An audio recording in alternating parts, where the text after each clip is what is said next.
about the tree of life now. Yes. I feel like now that we've talked about the difference between meditation and journey work, now we can talk about the tree of life because journeying is such a shamanic way of exploring this tree of life within us.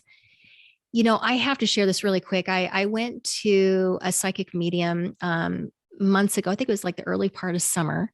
Oh, I told you yes. about him, that man Yes. I went to. He was so good. And one of the first things that he saw as I sat down, he's like, you know what? I'm seeing this huge oak tree. And there is this falcon flying around this oak tree and landing on the branches. And then it'll swoop down the side of my head and they'll come around the room and go by you and then it'll go land on these branches. He goes, but it's like in the middle of your body. It's almost like you are the tree or at another lifetime or another dimension. He's like, does this make sense? Because this makes no sense to me. I was like, yes, this makes total sense to me. Because as a shaman, that is, so powerful. It is the tree where I explore my multidimensional self. And that is what it symbolizes is your Yeah. multidimensional self. And it was funny because even as he was connecting in with the tree, his voice slow. He's like, I had to talk really slow when I connect in with it. And I thought that was so interesting too, just because of my experiences with trees in general and connecting in with their energy. So anyway, I just thought I would share that little story because here's a person who knows nothing about me. Yeah. I just came up, it's like, oh, I think I'm gonna get a reading. Why not? And then that first thing he mentions was this tree of life. So So I powerful. carry this in my energetic body. And other seers can see that and they can recognize that. And other shamans would know if they saw that tree that represents a medicine man or a medicine woman. And their, exploration into this tree of life within themselves.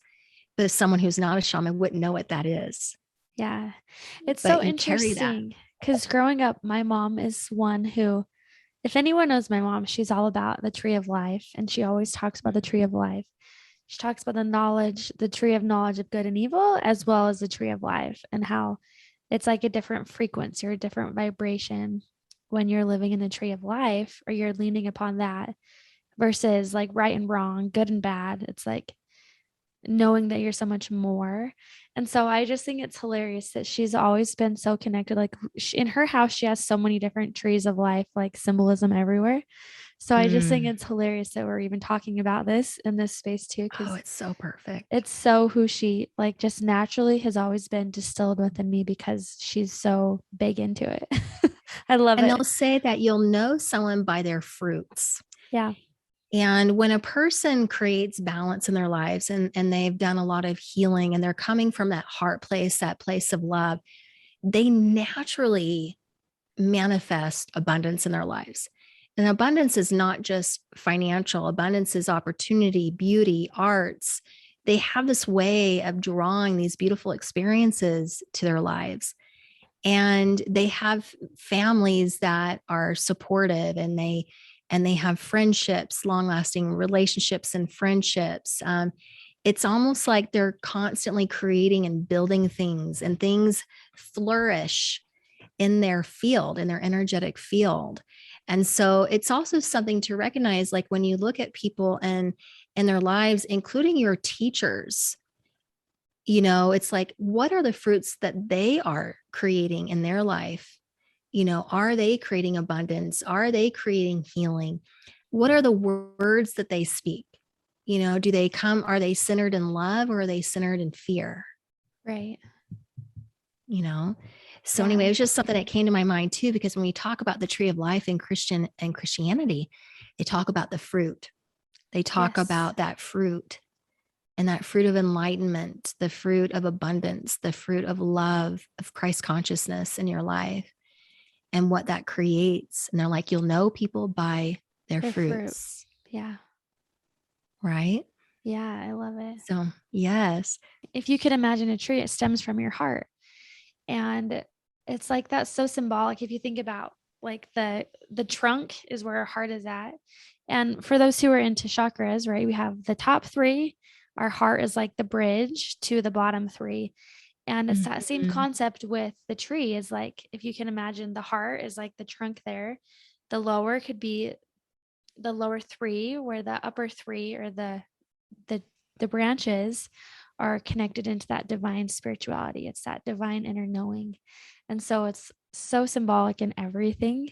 But as you're speaking, it was like I could see that tree, like just even in the brain, how it has like all these different nerves and all these different things, like in the whole body, like it just is so, it goes into the sacred geometry. It's everywhere, right? It's like just spread out everywhere, just like the roots of a tree, the branches of a tree. It's, or even when you look at a tree trunk, how it has so much diversion and all of that. It's like so symbolic to even our physical bodies and our spiritual Oh, self, and our all of energy it. bodies. Yeah. Yeah. Like I even, as you were talking about, we are thinking about the chakras and what we understand about the chakras Uh-huh. and how energy moves and these energy centers. That's so true. Like if seeing the heart chakra being the trunk of the tree and the lower being more of like the roots Mm-hmm. and the branches being the upper parts of the chakras. Well, even like as you journey the lower world, what you learn about energy work is that when you clear out blocks that are in the solar plexus, the sacral chakra, and the root chakra, the upper three chakras become energetically open as well. Because a lot of times, if you have a closed third eye, it's because, well, there may be something going on within the sacral chakra because your third eye and your sacral chakra work in partnership. Your root chakra works in partnership with your crown chakra. Your solar plexus works in relationship with your throat chakra. So when you explore these lower chakras and you're able to clear out those things that make you feel unworthy or powerless, or you're addressing sexual issues and your ideas around sexuality and your emotions, or you're going around issues of safety and abundance and finances and family and ancestors, and you're journeying all through this lower stuff. And then your heart becomes more open. And then all of a sudden, the upper chakras start to clear out and start to open up more. That's when it's time to start journeying those upper realms, Yes. because all that foundational stuff has been prepared, has been cleared out. And now you've got this solid foundation. Your roots run deep. And now you've got that solid energy. And now you can move up the chakras and move into the higher realms in a grounded and centered way. Right. Right. In a healthy way. In a healthy way. Absolutely.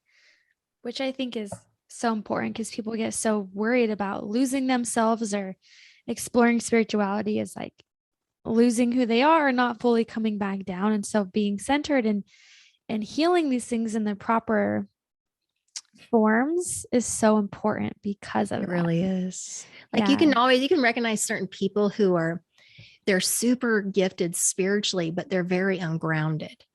Yeah. It's almost like they're kind of up in the clouds. Yeah. And it can be easy to want to stay in that space. So it's like doing extra stuff to stay grounded. Yes. Because And I when could you do easily this, fall there if I wanted, but it's like, no, I got to be here. I got to be physical. I'm here. got to be here. Yeah. Yeah. And also when you explore that lower middle world, you have tools. You have more tools to help you access that, to help you stay more grounded and centered, to do your work, to be here, to be human, to work with your ancestors, to work with your animals, all the things that are here. Yeah. And then when you do access that, you find that your channel is way more clear. You get more accurate information. Right.